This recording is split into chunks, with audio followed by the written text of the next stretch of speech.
I'm sure he'll pay very close attention to this man. Carlo Ancelotti's future in doubt after Real Madrid was knocked out of the quarterfinal stage of the Champions League yesterday against Arsenal. Reports today indicate Ancelotti could leave as early as after the Copa del Rey final set to be played next week. Ancelotti's contract runs through 2026. Here's what he had to say after the elimination. No se puede pasar, porque puede pasar que el club decide de cambiar. Es un día el club decidirá de cambiar, puede ser este año, puede ser el próximo año cuando me acabe el contrato. No hay absolutamente ningún tipo de problema. El día, como he dicho, el día que termino aquí, puedo hacer solo una cosa, agradecer a este club. Puede ser mañana, puede ser en 10 días, en un mes, en un año. La única cosa que hago, que voy a hacer, darle las gracias a este club. Esto y nada más. Y después, si mi contrato se acaba al final, si no se acaba, a mí me da exactamente igual.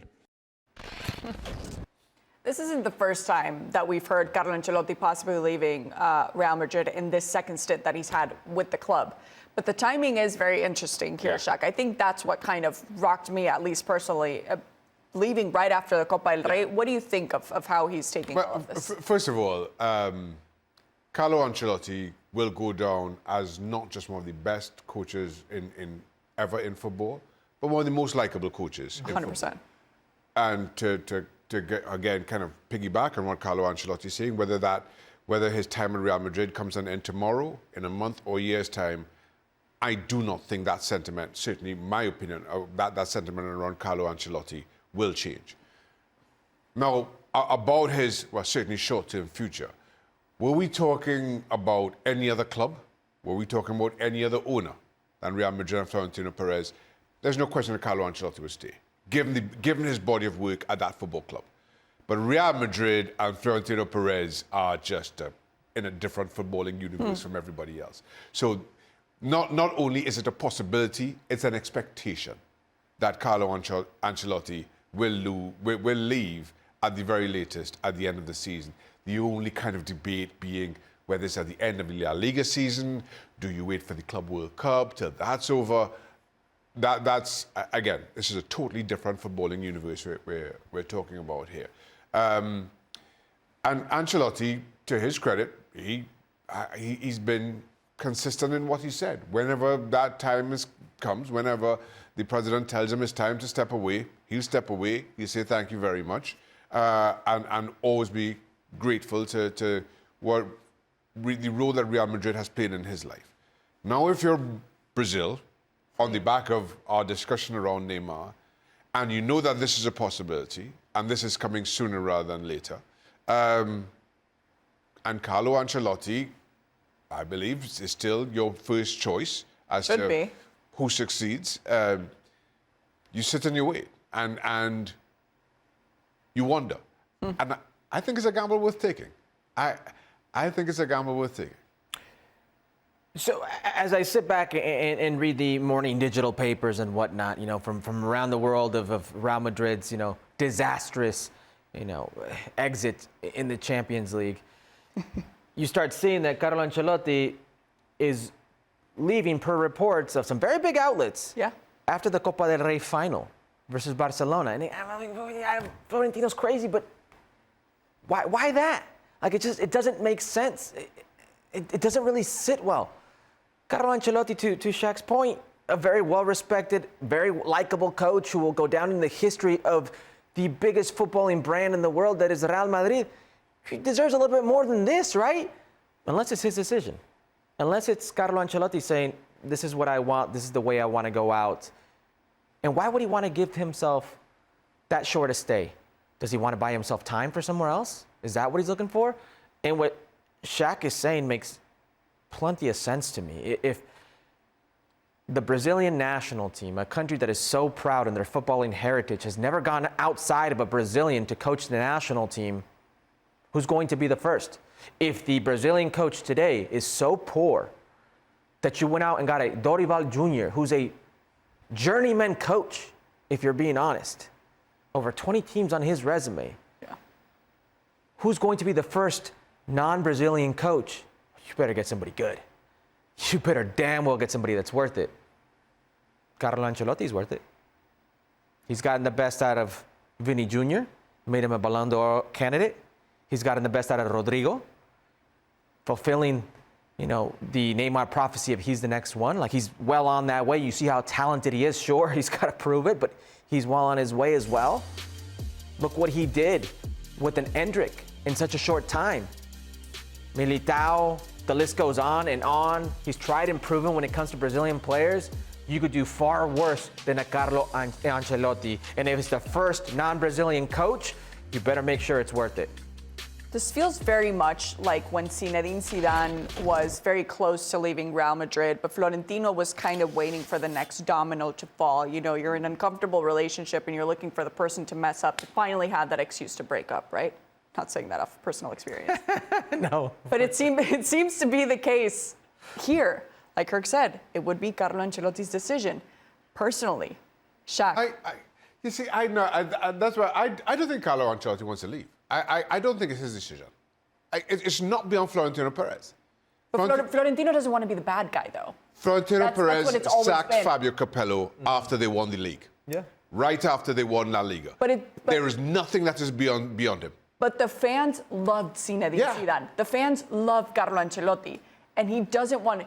What if they win the Copa del Rey? Are you still letting him go? But See, I think that maybe to your phrase is the final domino that they're waiting to fall, because they're not, as we said right now, unless there's a monumental collapse by Barcelona, right. They're not going to win the league. They're out of the Champions League. You've got the Copa del Rey, but Real Madrid winning the Copa del Rey generally isn't enough in a season.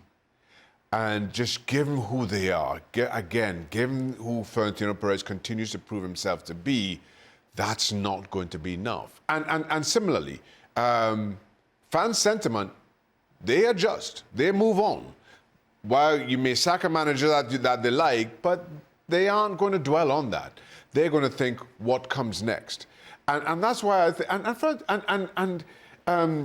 Carlo Ancelotti knows, and while the Brazil job is there for him if he wants it, by all accounts. Wouldn't it be the perfect timing to take the job? Oh, there's no qualifiers. Yes, to that question too. Yeah, but scouting. It's not like Carlo Ancelotti is going to be short of interest. Of course. He knows.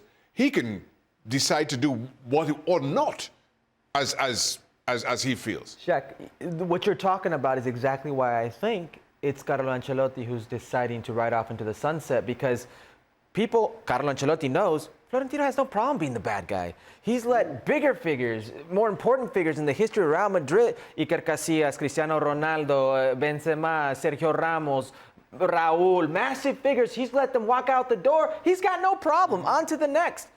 Carlo Ancelotti knows that the only thing that could happen this season if he stays is he becomes the bad guy. He understands that. And that's why I think, per your point, he knows who he's dealing with in Florentino, and he'd rather just say, you know what, we've come this far. Let's leave now before it gets worse. But then in many respects, if things don't go swimmingly well at Brazil, does he then become the bad guy there as well? Yeah, I think he'd rather take his chances being the bad guy at Brazil. On the beaches of... Rio. That's what I hear. That's what I'm hearing you say. Seems a little less. It is a job that majority of managers are older managers, because it's a slower pace. Yeah. And you get to spend more time with your family, and you get to enjoy more of footballing than you would to the day-to-day grind of club football. I mean, you're coaching in a World Cup, too, and Brazil, at the end of the day, assuming that they're going to have no problems with I've not been to Brazil, but obviously Shaq knows something. No, I thought that's where you were going with it. That's all. But at the end, it would be very interesting to see him at that job. We thought we were going to see him before this season even started. Yeah. So taking over and having the impact on, like you said, a short roster by Brazil's standards, maybe that's the impact that they need right now to have a better performance. It's a big ask. And again, and why I kind of drew that parallel with being the bad guy, being the villain, is because I think one of the things that also Neymar's injury denies this current Brazil national team is a focus. Is somebody who is happy to take on the pressures, happy to take on the limelight, because as you look at the squad, and regardless of what you make of it, whether you look at this Brazil squad man for man and recognize their performances at their respective club teams, or their lack of performances in a Brazil shirt, certainly in a Brazil shirt, I don't feel there's anybody who can just take on the pressures of being that man for a Brazil national team.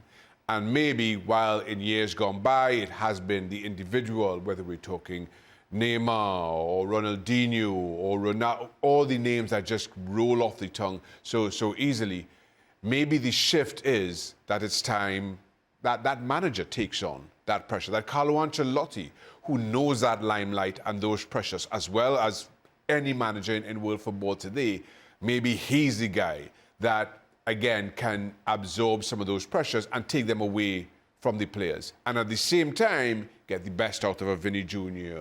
and a Rodrigo and all the names that, in all honesty, incredible talents. Yeah. In Vinny Jr., we are talking about, well, one of the favourites who many thought would win the Ballon d'Or of last season, yet his performances in a Brazil shirt don't really suggest that. And you go through this Brazil squad to a man, and they are far better for their club teams than they are for the national team. And maybe what they need is that person to kind of bring them together, that person who is willing to accept those pressures, who isn't afraid of the limelight. Carlo Ancelotti certainly is not afraid of any of that kind of pressure. And who would know how to handle that. Neymar has been there, done that, but you don't have that type of player. And you could see it in a Rafinha, who's extremely talented for Barcelona, but he comes into the national team and bites off a little more than he can chew with the Argentine national team and gives them, bulletin board material, and you see what happens. So there needs to be that balance when it comes to absorbing that pressure, and they don't have that player today. And it would be great for someone like Vinicius Jr. to have that continuation, especially with what we've seen from him and those struggles a little bit emotionally speaking. Rodrigo as well. But Real Madrid would also have to find a very, very strong replacement. Saw somebody throw Jurgen Klopp's name out there, but we're not there yet. We're not there yet for Florentino Perez and company.